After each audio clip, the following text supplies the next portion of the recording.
Gardez toujours l'esprit. Alors qu'il devait aller à 250. Alors que tout le monde le voyait à 200 à l'époque. Je ne sais pas si vous vous souvenez, tous les analystes les plus pointus, bien sûr. Oui, bien sûr. Alors aujourd'hui, les analystes sont beaucoup plus prudents, c'est même assez comique, il y aurait des livres à écrire là-dessus. Et bon, et après vous voyez, ce qui est assez étonnant aujourd'hui au fond sur le pétrole, c'est qu'on est revenu à des cours de bulles au fond. Alors que, est-ce que vous pensez vraiment que la situation économique aujourd'hui est meilleure qu'en 2008? Moi franchement je ne crois pas. Hein. Mais ce qui se passe, c'est que naturellement il y a l'Iran, il y a eu des perturbations de la production évidemment en Libye, dans la mer du Nord, etc. Par ailleurs, il faut bien comprendre aujourd'hui que vous ne pouvez plus comprendre le pétrole comme avant. Jusqu'à présent, le pétrole, en gros, tous les pétroles valaient à peu près la même chose. Maintenant, et vous aviez deux références essentielles, la référence américaine, le WTI, et la référence européenne et asiatique, le Brent. Traditionnellement, ces deux pétroles ont toujours valu à peu près la même chose, au coût de l'affrètement près, si vous voulez. Aujourd'hui, les cours de ces deux pétroles-là ont totalement divergé. Là, vous avez donc le Brent, donc le pétrole qu'on utilise chez nous, ou en Asie, pétrole typiquement de la mer du Nord, pétrole léger, facile à raffiner, qui donc est proche de ses plus hauts historiques. Alors que si vous allez regarder le pétrole américain, le WTI, lui, il traite à 85 $, hein, donc c'est-à-dire presque 30 $ en dessous de l'autre. Donc quand on parle du pétrole, regardez toujours bien ce dont on parle, et ça s'explique d'ailleurs très bien, puisque aux États-Unis, il y a une véritable révolution des techniques de production. En France, on a dit non pour l'instant, mais c'est probablement, pardonnez-le-moi, enfin une erreur. Les techniques de fracturation hydraulique, bon, c'est un domaine assez, je dirais, polémique, mais vont faire qu'aux États-Unis, l'Amérique du Nord, à l'horizon 2020, sera peut-être exportatrice nette de pétrole. Alors, je ne sais pas si vous vous rendez compte qu'aujourd'hui, les États-Unis importent 25% du pétrole mondial. À partir de 2020, l'explosion de la capacité de production, parce que c'est ça qui se passe. Et on l'a vu sur le gaz, on pourrait mettre le graphe du gaz pour montrer ce qui s'est passé. Le cours du gaz, que tout le monde voyait monter tendanciellement, avec le développement très rapide de ces nouvelles techniques, je ne dis pas qu'il faut forcément les développer partout, mais en tout cas, a abouti à un effondrement des cours. Hein, et ça se produira peut-être pas sur le pétrole aussi vite. Il est évident que si ça pète en Iran demain, excusez-moi l'expression, vous verrez le pétrole à 200 $.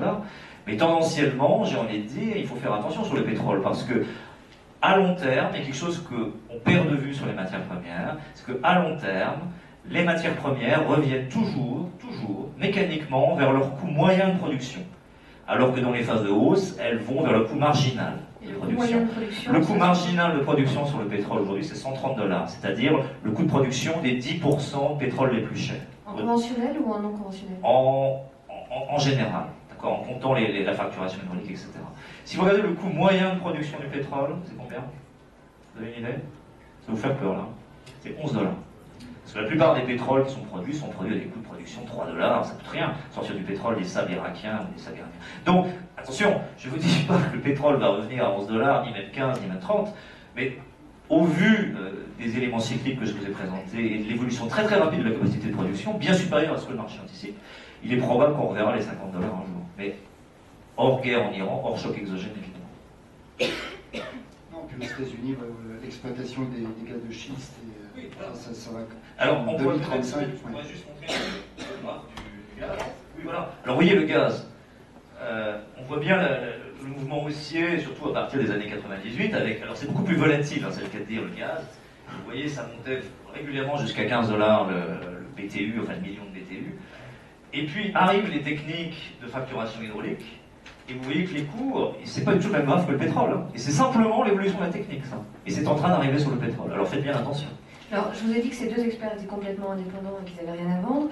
Sur Comodesk, il y a d'autres experts qui ne partagent pas du tout la même option sur le gaz de schiste, pas au niveau politique, hein, mais non, pas du tout. Je ne suis pas experte. Sur l'impact que ça peut avoir sur les marchés, et notamment sur l'augmentation des coûts, sur le changement de cartographie totale de l'énergie, etc. Je crois qu'on a très bien respecté le temps. Si vous voulez poser des questions, on a le temps. Dites-nous.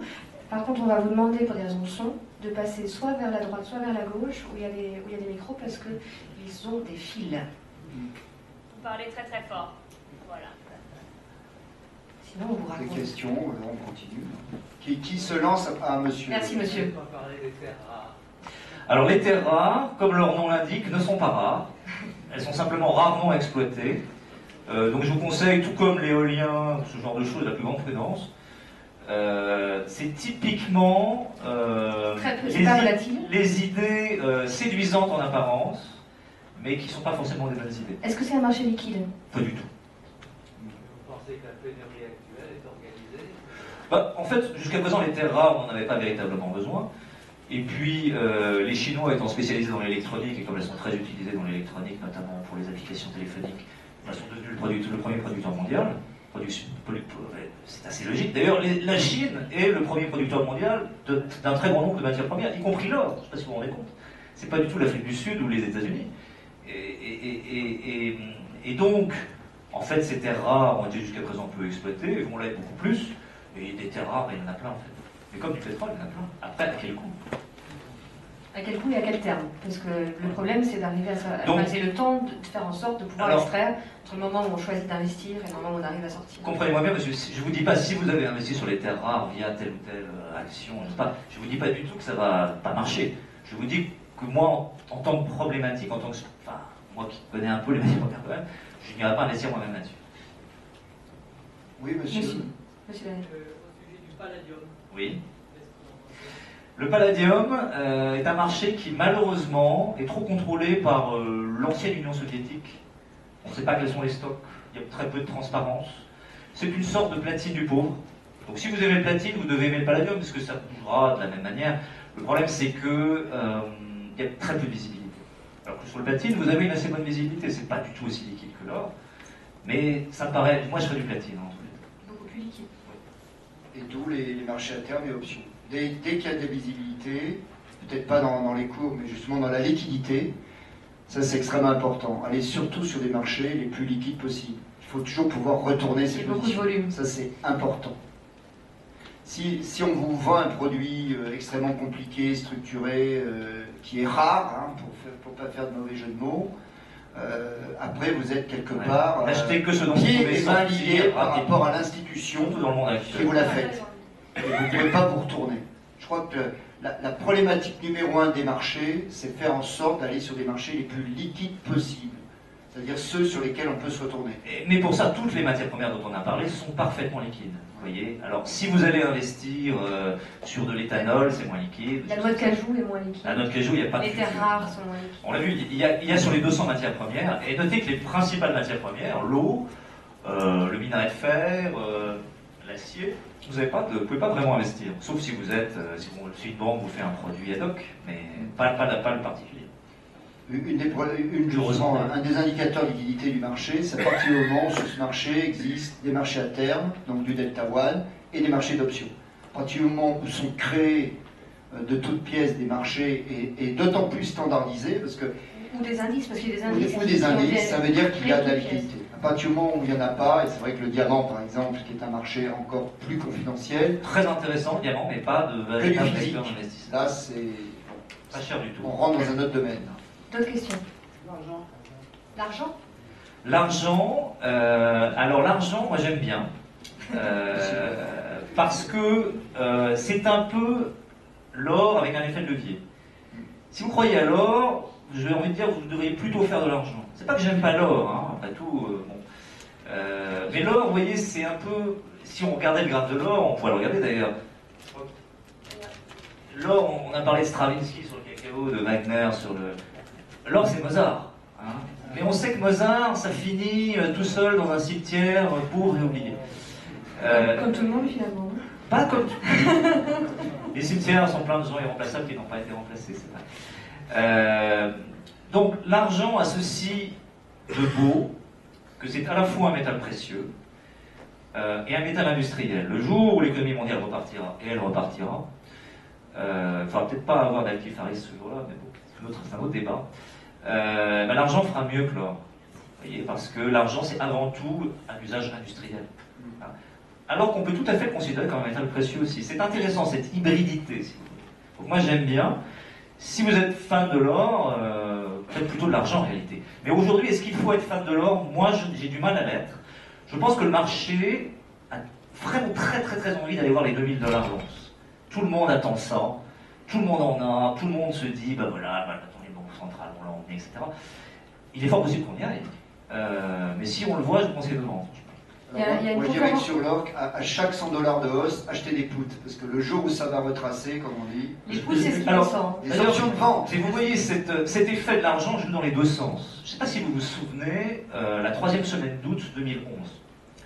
C'était quelque chose de très étonnant, qui a beaucoup changé la perception de l'or pour les vrais spécialistes. La troisième semaine d'août, l'or a perdu 20% en 4 jours. Tout simplement parce que des gros spéculateurs sont sortis. Il n'y a pas eu d'événement particulier, ils ont eu des prises de profit. Ce jour-là, Il s'appelait comment? ça commence par un S. Là, t'es indépendant ou t'es pas indépendant? T'es indépendant? Soros, et compagnie. Enfin, mais peu importe. Ils avaient bien gagné. Mais ce jour-là, dans la même période, l'argent a perdu 40%. Vous voyez? Donc cet effet de levier joue dans les deux sens. Si l'or se plante la gueule, excusez-moi, l'argent se plantera probablement encore plus. Mais l'argent a ceci de magnifique qu'on en aura toujours besoin et de plus en plus dans des applications technologiques. Donc c'est certainement un métal d'avenir, de grand avenir. Dans 25 minutes, il y a une conf avec deux experts en or. Alors, ils ont des fonds à vendre. Ça sera très différent, mais sur le podium de la gestion. Vous avez le graphe argent. Le graphe argent, s'il vous plaît, nous demande. On n'a pas l'argent. Ah, Non, on n'a pas l'argent. Excusez-moi. Sur Comodesk. Oui. C'est énorme. Alors, Très variable. la spéculation, ça veut dire quoi? Produits Dès que vous dérivés. avez une position de n'importe quoi, vous spéculez. Avec Sur- produits dérivés par là rapport au aussi, marché réel. alors, Par rapport au physique. Voilà. Alors, Physique par rapport au- les marchés. Alors, les marchés dérivés, au niveau mondial, c'est 650 000 milliards de dollars. Oh, quelle horreur!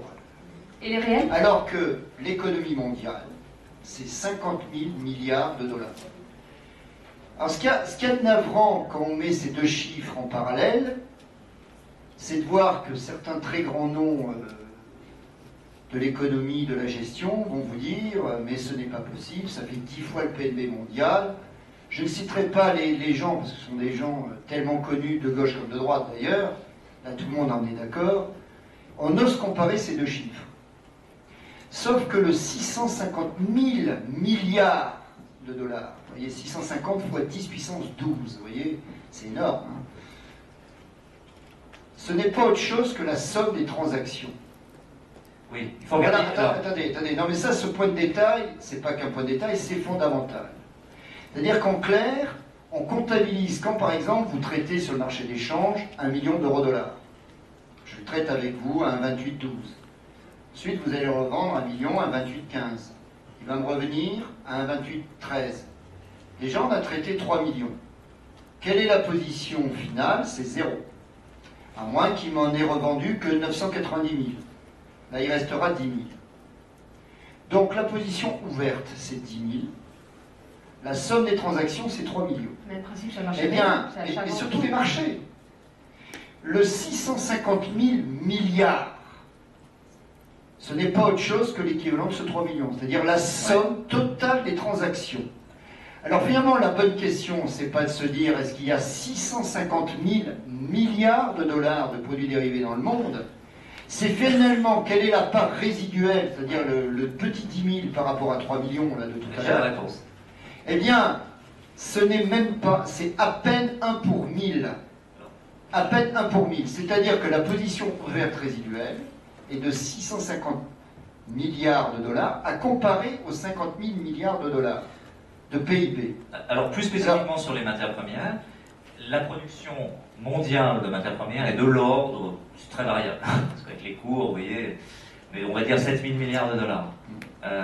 L'investissement financier total, en delta watt, c'est-à-dire la position, on va dire, résiduelle, à la fin, advienne noté, c'est 400 milliards.